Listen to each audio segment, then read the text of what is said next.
Hi there, this is Harry and welcome back to my Advanced English Lessons with Harry, and what we're going to talk to you about today are actually adjectives. So the lesson today is based on adjectives, and these are advanced adjectives that we use to describe people. Now, unusually now I have actually 12, not 10. I usually have a list of 10. I don't know why. I've got 12. So I'm going to go down through the list of 12. Okay, that's called the 12 disciples. Go down through the list of 12 and I'll go back through them individually and give you an example one by one. This lesson is sponsored by Skillshare. Okay, now here they are. So some of them are positive and some of them are negative. I'll give you positive and negatives as we go through them. Sensible. It's positive. Sensitive, somewhere neutral. It could be, depends on how you look at the person, positive or negative, more positive than negative. Assertive, very positive, assertive. Competitive, okay, that can be a little bit negative if you're too competitive. A bit like me, a little bit too competitive at times. Greedy, very definitely a negative, greedy. Arrogant, another very definite on the negative side, negative, arrogant. Thick, well, thick can have a meaning of a bit stupid, so a little bit negative. Patronizing, again, a little bit negative, patronizing. Obnoxious, very definitely negative, obnoxious. Pretentious, also a little bit negative, pretentious. Ruthless, and down to earth. Okay, so let's go through them one by one. Number one, sensible. Well, when somebody is sensible, they take the right approach to something without taking risk. It's sensible when you're standing at the side of the road to look right and left to make sure there's no traffic coming, and not just walk across the road without having a care in the world. Okay, so you're sensible about it. You're sensible in the way you approach the problem that your child might have at school. So when he comes home and he's got a bloody nose or some little problem, you don't run down to school shouting and screaming. You sit down in a sensible way with him and try to find out exactly what happened, and then try to find or think about the best way to deal with the problem, and that would be sensible.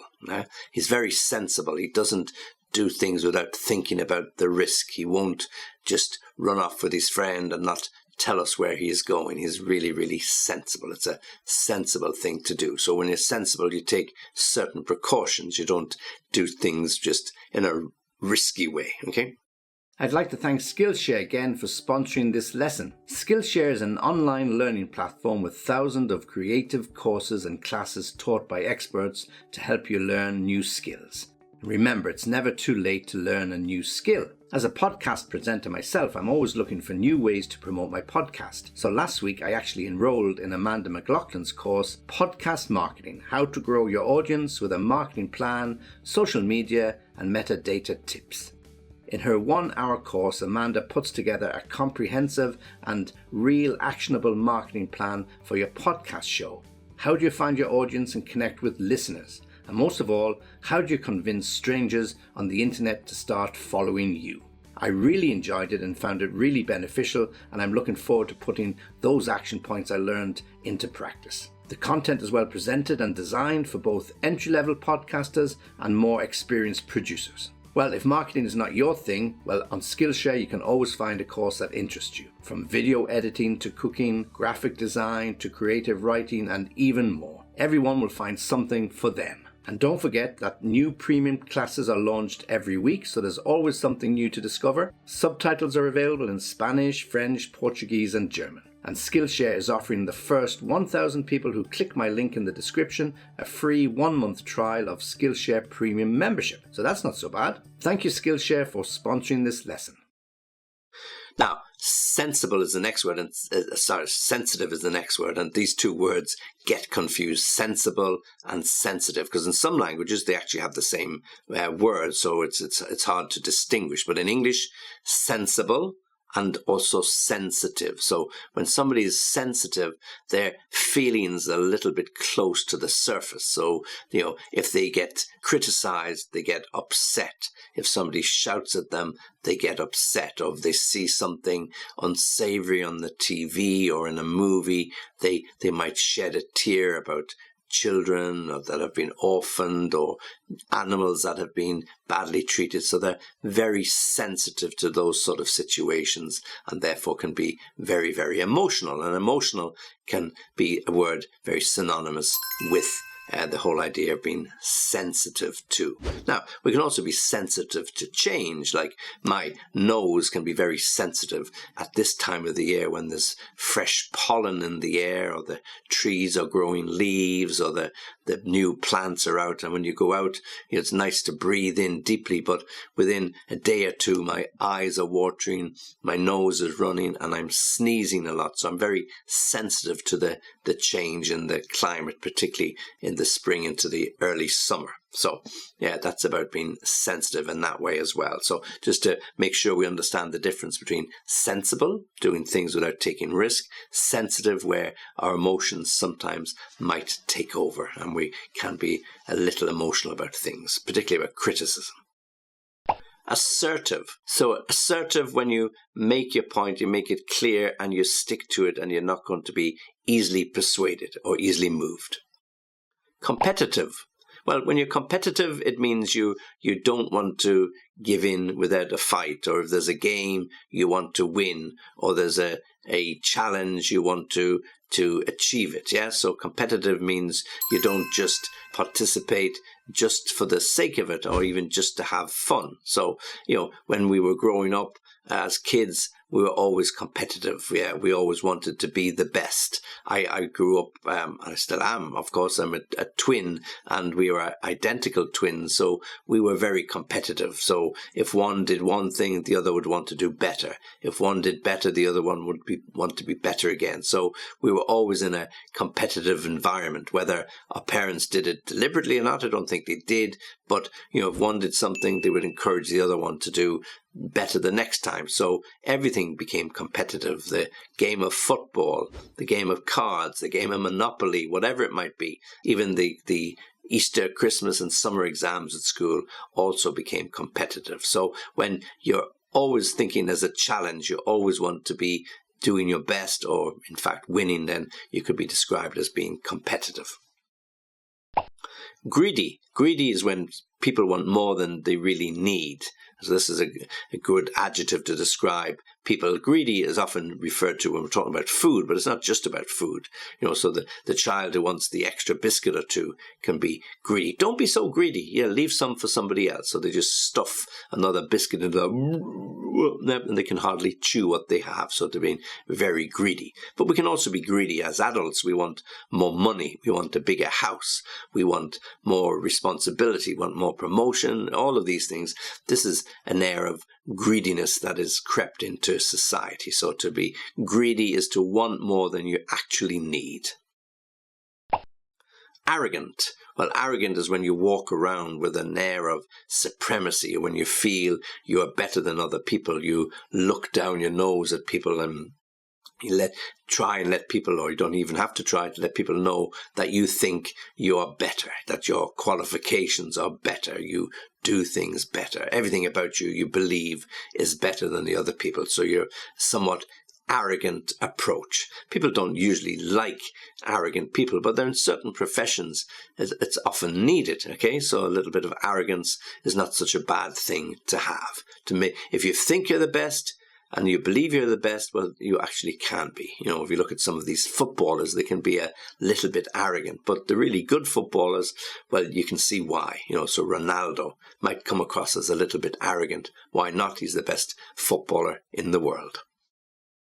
Thick. Well, thick is a word that we use to describe somebody when they're a bit stupid. Don't be so thick. Yeah.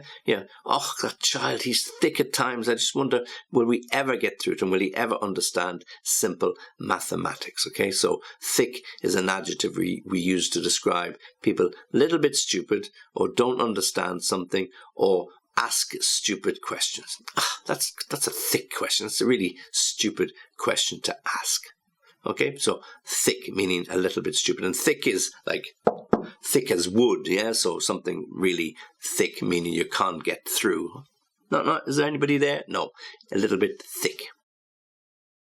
Patronizing, so when we talk about patronizing, the meaning of patronizing is to treat somebody in a way that's patronizing, that you sound as if you're trying to be helpful, but in reality, you're just trying to show that you know better than they do. Okay, so where somebody might say, oh, don't be so patronizing. So you might say, okay, let me help you, and I can show you how to do it. After all, I've been doing this for such a long time now, but I'll show it to you, and if you need any help, I can show you again. So a real patronizing way to give somebody some help, rather than just say, oh yeah, if you need some help, give me a call. So when you're being patronizing, it's usually where you're trying to sound or seem as if you're helpful, but in reality, you're actually demonstrating that you are in some way superior to that person. So patronizing. So, and you'll often hear it in the expression, I wish you weren't so patronizing. Really, I could do it on my own. I don't need anybody else to help me. So patronizing. And then after patronizing, we have obnoxious. Now be careful here with the pronunciation. Obnoxious. Yeah, obnoxious. Obnoxious. You got a sh, yeah? Obnoxious. So when somebody is obnoxious, they're really not very pleasant people.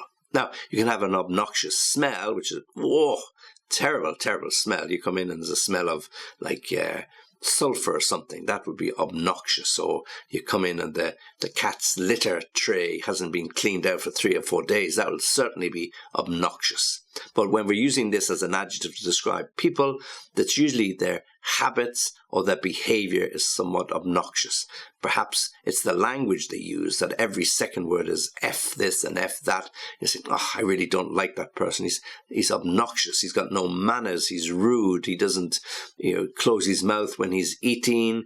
He drinks his water or beer so quickly, spills half it, and he dresses like a pig. He's obnoxious. So behavior, habits, they're all describe and define the person, and the adjective describes that person really well. Obnoxious, an obnoxious individual.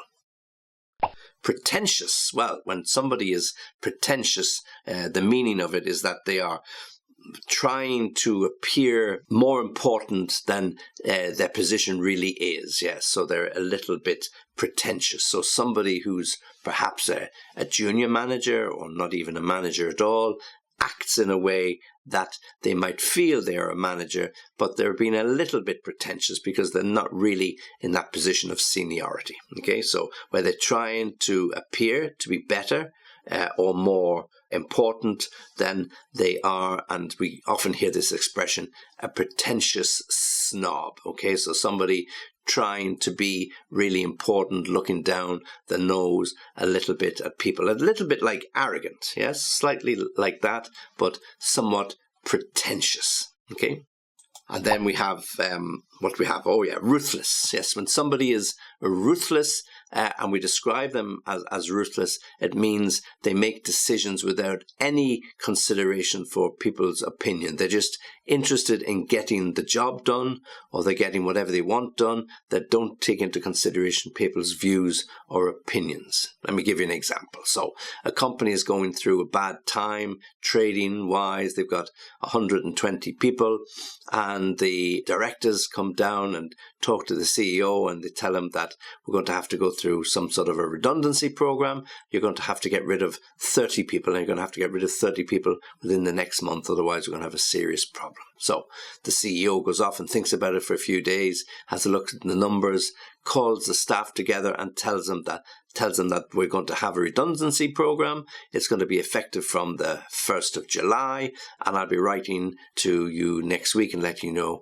who has and who hasn't a job. The people who will stay are those people who are most needed, and the people who will go are the people who are not needed, and that's a fact. There will be no discussion about it. So when the letters issue the week later, he has selected and has been very ruthless in his decision. So 30 people have been selected, no negotiation, no discussion. The terms have been offered for the redundancy program, but that's it. So it's not a question of whether you're his favorite or not. He is absolutely ruthless in his choice of those people who are going to be made redundant. So he doesn't care whether you've got 2 kids at college, whether you've got a big mortgage. He's making a decision in terms of the security and the long-term security of the business. So very, very ruthless, an absolute ruthless individual. And then finally, somebody down to earth. Well, when we describe somebody as down to earth, we mean he's very normal. He's very matter of fact. He's got no airs and graces. And he's somebody that he'll just say what he thinks straight out. Okay, so he'll be upfront, he'll be direct, he'll be very frank and honest, and we would describe him as down to earth. So what do you think of Patrick? He's a good guy. Like, when you get to know him, he's really good. I mean, he's not somebody who's got airs and graces. He's not pretentious in any way. In fact, if he doesn't like somebody or something, he will tell them or tell you about that. So he's really down to earth. Some people see that as a little bit too frank and being a little bit too honest, but it's better than the other way. At least you know where you are with him. He's real down-to-earth character. Okay, so as I said, we've got 12 adjectives, so let me just give them to you again on the list. Sensible, sensitive, and be careful, those 2 words, they do get confused. Sensible and sensitive. Assertive. Competitive. Greedy. Arrogant. Thick. Patronizing, obnoxious, and remember the pronunciation, obnoxious, pretentious, and another one you have to be careful with the pronunciation, pretentious, ruthless, and then down to earth. So again, the 2 for the pronunciation there, obnoxious, pretentious. You get the same sound at the end, shus. Obnoxious, pretentious. Okay? All right, so there's your list of advanced adjectives that we use to describe people. As always, I really appreciate you watching, listening, and understanding. Hopefully what I've said, you can try using some of those to describe people that you know. If you need any further examples, you can come back to me on www.englishlessonvia.skype.com. Always happy to hear from you. And as always, join me again in the future for more of our advanced English lessons. This is Harry saying goodbye.